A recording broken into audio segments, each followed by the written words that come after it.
حضرت آیت اللہ العظمہ سید علی حسینی سیستانی نام ہے، مشہد مقدس میں پتہ. سیستان ایک صوبہ ہے ایران کا، خراسان، سیستان، بلوچستان. سیستان ایک صوبہ ہے، ایک اسٹیٹ ہے ایران کی، اور وہاں سے ہیں. ان کے والد بہت بڑے عالم تھے، بھائی بھی عالم.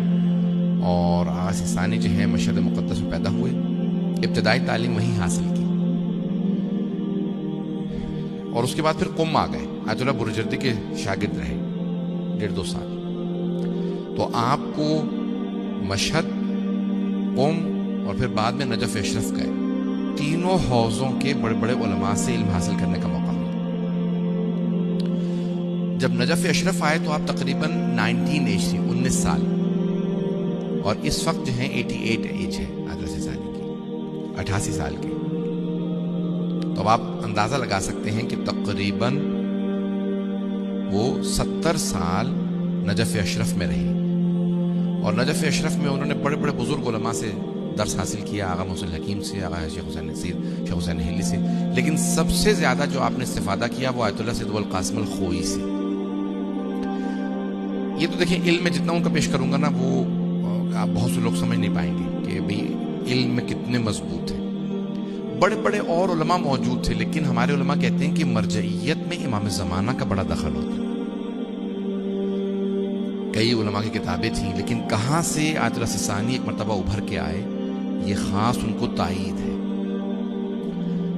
2 چیزیں ان کی پرسنل لائف کی بڑی اہم ہیں. ایک، جس مکان میں ابھی رہ رہے ہیں 40 سال سے زیادہ ہو گئے اسی مکان میں، 40 ایئرس، اور یہ کرائے پہ مکان انہوں نے لیا تھا.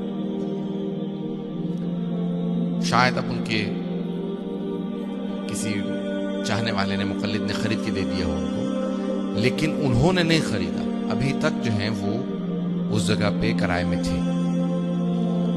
دوسرا، آغا سیستانی کے دیکھیں زہد و تقوی بہت زیادہ اہم ہے. علم سے زیادہ تقوی بہت زیادہ اہم ہے. اگر علم ہو اور تقوی نہ ہو تو علم کا کوئی فائدہ نہیں. سارے مراجع جو آیت اللہ سیستانی کی تعریف کرتے ہیں وہ ان کے زہد و تقوی کی تعریف کرتے ہیں. اگر آپ ان کے جائیں تو ہمیشہ زمین پہ بیٹھتے تھے، اور ابھی جب کرسی بھی لیتے ہیں تو پلاسٹک کی کرسیاں ہیں. اور بڑے بڑے علماء کہتے ہیں کہ وہ پیسہ اپنے اوپر خرچ نہیں کرتے. سب سے اہم ان کی ذاتی زندگی کی یہ اہمیت ہے. کسی نے ان سے کہا کہ آقا یہ اس وقت نجف کے حالات خراب ہیں، جب صدام کا زمانہ تھا، تو کہا کہ ہمارے گھر میں وہ چیز نہ ہو جو باقی نجف کے لوگوں کے گھر میں نہیں ہے. ایسا نہ ہو کہ ہم روز قیامت ہمیں جواب دینا پڑے. اپنی بیوی سے کہا کہ ہم گھر میں وہ چیز رکھیں جو آج لوگوں کے پاس نہیں ہے. کوئی ایسی چیز نہ رکھیں.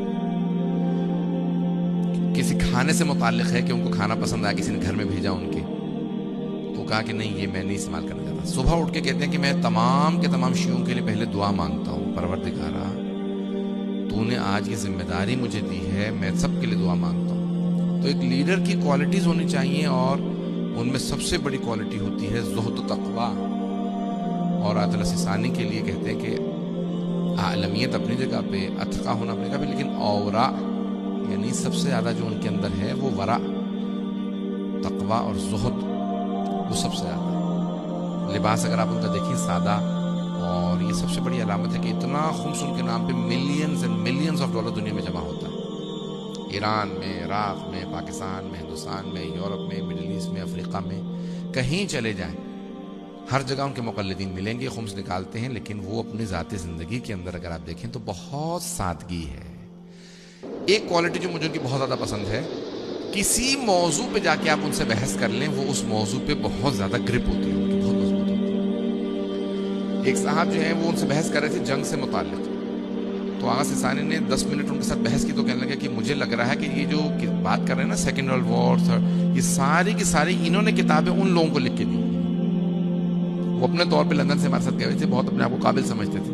تو 10 منٹ بحث کی بات کرنے لگے کہ مجھے لگتا ہے کہ آیت اللہ سیستانی نے یہ ساری کتابیں لکھی ہیں سیکنڈ ورلڈ وار پہ. تو ایک کسی موضوع پہ آپ ان کو، لندن جب علاج کے لیے آئے تھے، 5 منٹ ہونے والے، میں ایک آخری بات پیش کروں گا. لندن جب علاج کے لیے آئے آیت اللہ سیستانی، تو اپنے وکیل سے، داماد سے کہا کہ میں اگر مطالعہ نہ کروں تو میں سو نہیں سکتا، اگر نہیں پڑھتا تو میں سو نہیں سکتا. تو یہاں میرے پاس ہاسپٹل میں کتاب نہیں ہے، تو کچھ کتابیں لا دو تاکہ میں پڑھ لوں.